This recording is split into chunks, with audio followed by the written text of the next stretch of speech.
Here in Vrindavan, there are many incredible lessons meant for us to really understand what is Krishna consciousness. Jiva Goswami,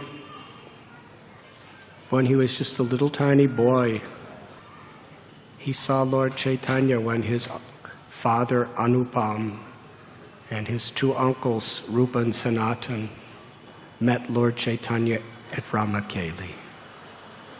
He saw his father and he saw his uncles who gave him such love, who he honored and respected and loved more than anything because he was so small. When he saw how they were surrendering with such humility to Lord Chaitanya, how they bowed down, how they were crying, the types of prayers they were offering, it completely transformed his life forever. ācarati śreṣṭhas evetaro janaḥ. What great people do, common people follow. And actually, every one of us is expected to be a leader, whoever we are, whatever role we may take. We should be leaders by setting an auspicious example for people to follow. Srila Prabhupada would sometimes tell us that when he was a little boy, his father would invite a group of sadhus almost every night for prasad. And Srila Prabhupada's mother and father would prepare the prasad and serve the prasad, and they would have little Abhay, Prabhupada's name at the time, helping to serve the prasad. And when Srila Prabhupada saw this, it had a deep effect on him. He said every morning he would hear a little bell ringing, and his mother and father together would be worshipping Radha Govinda, the family deities. They would regularly take him to the Radha Govinda temple, a larger temple which was for their community. And in the evenings, they would be doing this seva. And the only blessing Gaur Mohan Dey would ask of these sadhus, please bless my son that he will be a great devotee of Radharani. Now we understand that Srila Prabhupada was a Shaktivesh, special soul who came to this world for a divine mission. But still, the lives of great persons are to teach us. And throughout his life, in fact, the Krishna book he dedicated to his father, who gave him this example from his earliest childhood, and who his eternal father, Srila Bhakti Siddhanta Saraswati Thakur, brought such a deeper perception of the same principles of pure devotional service, putting Krishna in the center. Rupa Goswami wanted to teach this principle to the world through his most beloved disciple, Sri Jiva Goswami. In the Bhakti Ratnakar, there is a story of how Rupa Goswami was just completing the writing of the Bhakti Rasamrita Sindhu. And at that time, Sri Ballabha Bhatt came to visit him. Ballabha Bhatt was a very, very dear associate of Lord Chaitanya. He was a profound scholar, a great Paramhamsa Vaishnav, and he was senior to them in age. So out of affection, because in those days, the different groups of Vaishnavas had very, very deep affection for each other and respect. So Ballabha, out of love, he said to Rupa Goswami, after hearing the Mangala Charana of his manuscript, he said, "If you like, I will edit this for you." Oh, Rupa Goswami was so happy. He said, "Yes, you please take this manuscript and you edit it and make it better." While this exchange was happening, Jiva Goswami was fanning Rupa Goswami with some leaves because it was a hot day. And Jiva Goswami went to the river Yamuna, where Vallabhacharya was looking at the manuscript. And Jiva Goswami, he said, "What is it that you're editing now?" He told him, "This is what I'm doing, because you see, according to one's bhava, or one's particular nature of love for Krishna,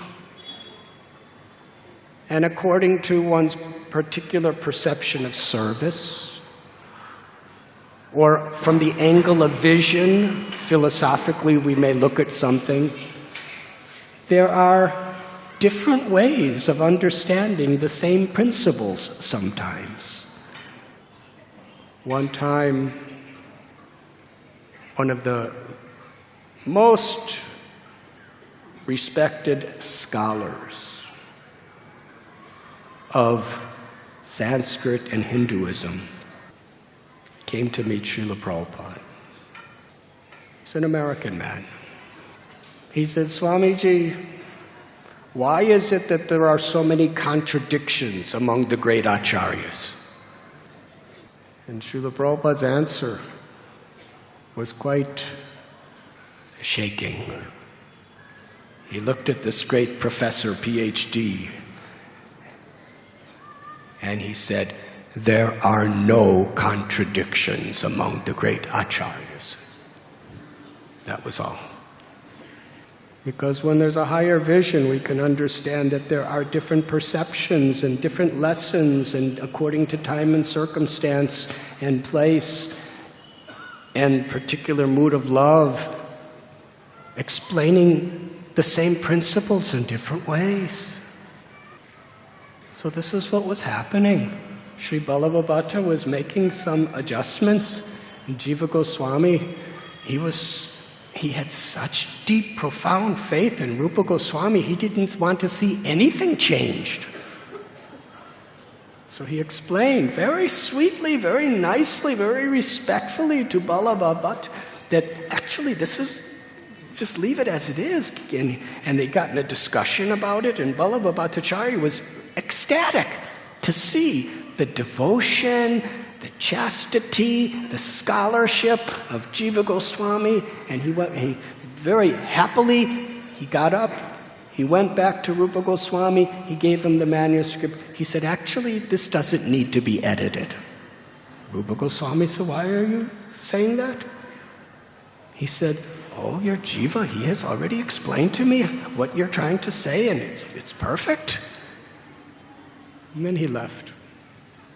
So what Jiva Goswami did was perfect, but Rupa Goswami wanted to make an example for us. He said, "Why did you disturb him? He's a senior person. He wanted to help me. Why are you so proud that you think that you know better? Vrindavan is a place where no one with even a single grain of pride has a right to reside in. Go home. You are not fit to live in Vrindavan." Now, Jiva Goswami was so humble. He didn't defend himself. "Guru Maharaj, I was doing this for you. I was trying to defend your honor." Jiva Goswami, from the very core of his heart, he agreed with what his guru was saying. That yes, I do have pride. I am not fit to live in Vrindavan. And he left. And as he was walking, he was feeling so much deep, deep remorse, and at the same time, He wanted to purify himself. So on the bank of on the Yamuna, there is a very holy place called Nandaghat. And according to Bhakti Ratnakar, he made a little hut out of leaves. And he lived there. And he was crying out the holy names day and night to rectify his false pride. That was his mood. There was no false pride. But that's the humility of a saint. Saintly people consider themselves to be the most fallen because they understand the greatness and the pureness of Krishna through experience. He would just eat, people would give him a little wheat, and he would just put it in some Jamuna water and drink it. That was his diet. He gave up his sleeping, he gave up practically all eating, he was just crying out Krishna's names day and night. And one day Sanatana Goswami happened to be coming through that area. And the local people said, "Such a Baba we have in our little village. You can't believe all he does is just chant all day and he's crying in such ecstasy of love." And Sanatana Goswami went to meet him. And he saw that Jiva Goswami, his health was practically nothing because of the way he was living. And Sanatana Goswami went back to Rupa Goswami and told him. And Rupa Goswami came and brought Jiva Goswami. And Rupa Goswami personally, with his own loving heart, nursed Jiva Goswami back to health.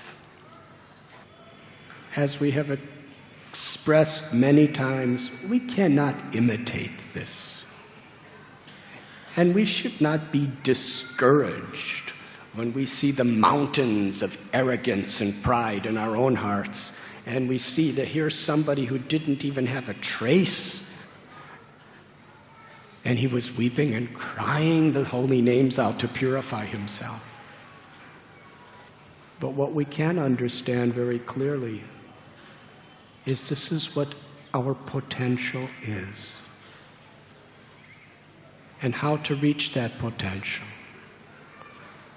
By understanding the gravity of putting Krishna in the center of our life. Through seva, through service.